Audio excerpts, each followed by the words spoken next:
नमस्कार, मैं हूं Megha Verma. A1 news TV में आपका स्वागत है। बुलेटिन का रुख करते हैं कुछ अहम खबरों के साथ। प्रधानमंत्री नरेंद्र मोदी ने आज नमो ऐप के जरिए तमिलनाडु में बीजेपी कार्यकर्ताओं को संबोधित किया। एक कार्यकर्ता के सवाल पर पीएम मोदी ने कहा कि 20 साल पहले अटल जी भारतीय राजनीति में गठबंधन के कल्चर को लेकर आए थे। हम उनकी ही नीति पर आगे बढ़ेंगे। साफ है कि प्रधानमंत्री तमिलनाडु में गठबंधन की परिस्थितियों को सीधे तौर पर नकारना नहीं चाहते। नागरिकता संशोधन बिल को संसद में मंजूरी मिलने के बाद शिवसेना का बयान आया है। पार्टी ने कहा कि अगर ये वोट के लिए लिया गया निर्णय है तो ये महंगा साबित हो सकता है। 10% आरक्षण के बाद रोजगार का क्या होगा? आपको नौकरी कहां से मिलेगी? मराठा समुदाय को भी महाराष्ट्र में आरक्षण दिया गया है, लेकिन सवाल अभी भी यही बना हुआ है कि नौकरियां कहां हैं।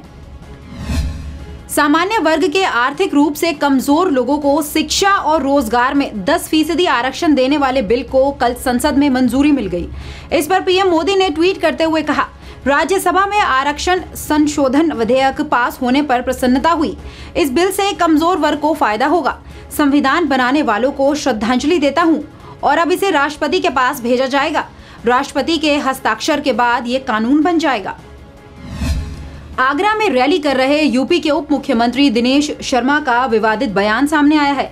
एक जनसभा को संबोधित करते हुए दिनेश ने सपा और बसपा के गठबंधन को चूहा, बिल्ली, नेवला और सांप का गठबंधन कह दिया।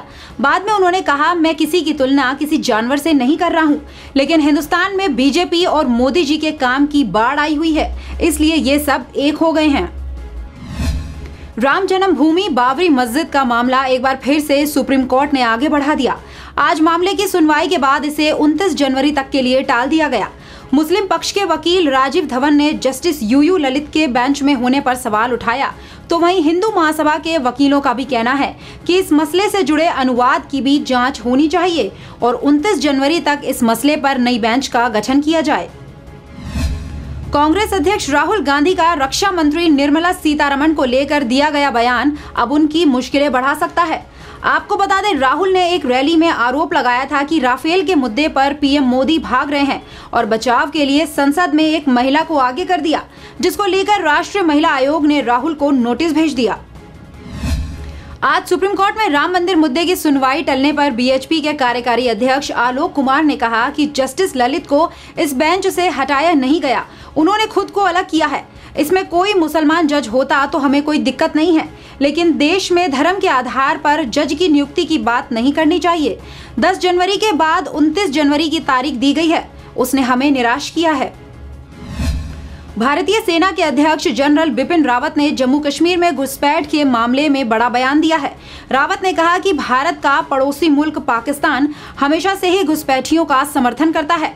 पहले के मुकाबले जम्मू कश्मीर में आतंकवाद से जुड़ी घटनाएं कम हुई हैं। घाटी के जो युवक आतंक का रास्ता छोड़ना चाहते हैं, भारतीय सेना उनकी मदद के लिए हमेशा उनके साथ खड़ी है। उन्होंने ये बात वार्षिक संवाददाता सम्मेलन में कही।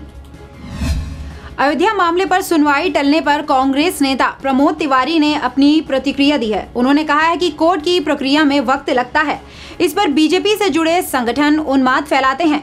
मैं इस केस को बहुत पहले से जानता हूं, जब ये लखनऊ में चल रहा था। कोर्ट अब 29 जनवरी को बैठेगी, तब तक सारे कागजात ऑर्डर में रखे जाएंगे, इसलिए ये भी जरूरी नहीं कि उस दिन भी सुनवाई शुरू हो जाए। सिद्धार्थनगर से ब्रजेश पांडे की रिपोर्ट के अनुसार भनवापुर के ग्राम पंचायत अधिकारी ही जन सूचना की धज्जियां उड़ा रहे हैं। जन सूचना नियमावली के अनुसार अगर कोई व्यक्ति जन सूचना के जरिए कोई जानकारी लेना चाहता है तो उसे सूचना उपलब्ध कराई जाती है, लेकिन भनवापुर ब्लॉक में सूचना के साथ खिलवाड़ करने में अधिकारी भी पीछे नहीं है। ऐसा नहीं है, यदि कोई नहीं उपलब्ध कराता है तो उसके लिए फिर भाई आप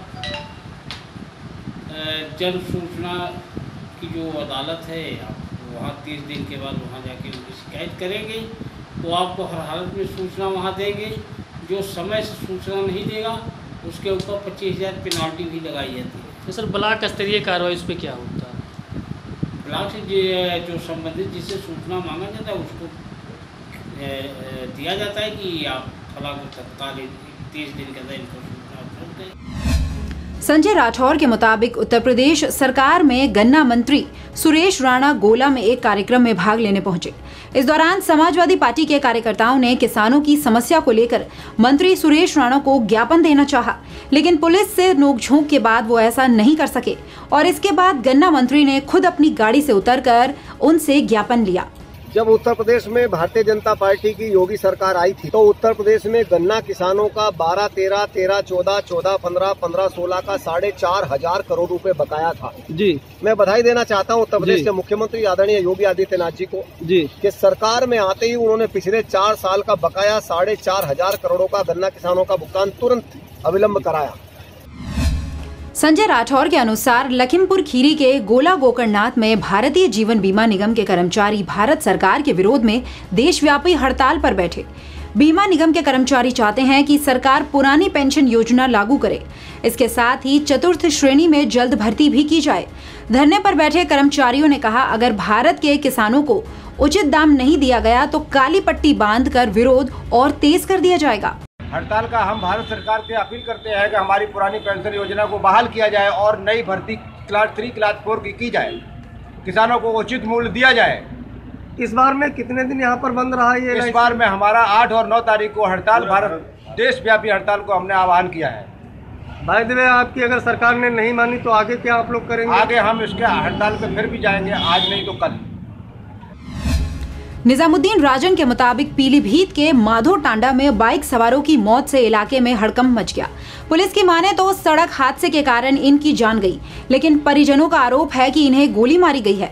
घर वालों ने शवों को कोतवाली के गेट पर रखकर जाम लगा दिया। गुस्साए लोगों ने हाईवे को जाम कर दिया। इसके अलावा आगजनी और तोड़फोड़ भी की गई। पुलिस ने शवों को पोस्टमार्टम के लिए भेज दिया और जाँच शुरू कर दी। क्या की जा रही है? अब हमारी यही मांग है कि जो थाने से लापरवाही हुई तो थाना निलंबित होना चाहिए।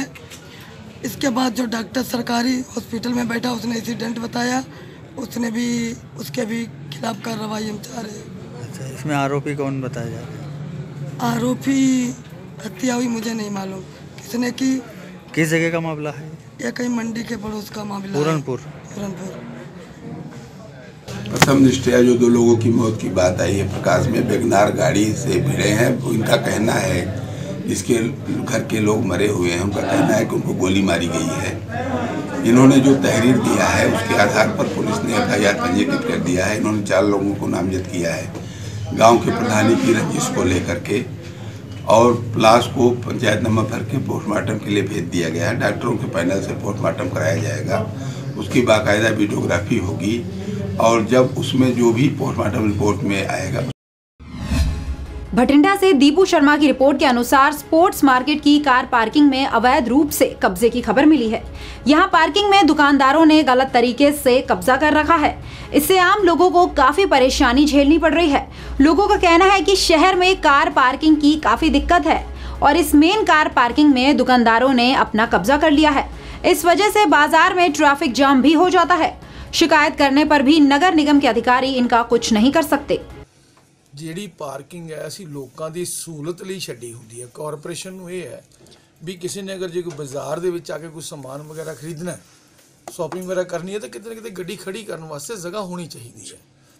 ਅਗਰ ਜੇ ਕੁਝ ਲੋਕ ਉਸ ਜਗ੍ਹਾ ਦੇ ਨਾਲ ਅਗਰ ਜੇ ਕੋਈ ਥਾਂ ਦੇ ਕੁਝ ਤੁਸੀਂ ਕਹਿੰਦੇ ਪਿੱਲਰ ਲਾਤਾ ਜਾਂ ਕੋਈ ਹੋਰ ਚੀਜ਼ ਲਗਾਉਂਦੇ ਹੈ ਤੇ ਬਿਲਕੁਲ ਬਰਦਾਸ਼ਤ ਨਹੀਂ ਹੋਏਗਾ, ਕਿਉਂਕਿ ਲੋਕਾਂ ਨੂੰ ਦਿੱਕਤ ਆਏਗੀ। ठीक है। इमरान हाशमी की आने वाली फिल्म चीट इंडिया अब वाई चीट इंडिया के नाम से रिलीज होगी। बताया जा रहा है सेंसर बोर्ड इमरान की आने वाली फिल्म चीट इंडिया के टाइटल से नाराज थे। सेंसर ने फिल्म का टाइटल बदलने का सुझाव दिया, जिसे निर्माताओं ने मान लिया। अब फिल्म UA सर्टिफिकेट के साथ 18 जनवरी को नए नाम से रिलीज होगी। इस बुलेटिन में फिलहाल इतना ही। आप देखते रहिए A1 न्यूज़ TV। नमस्कार।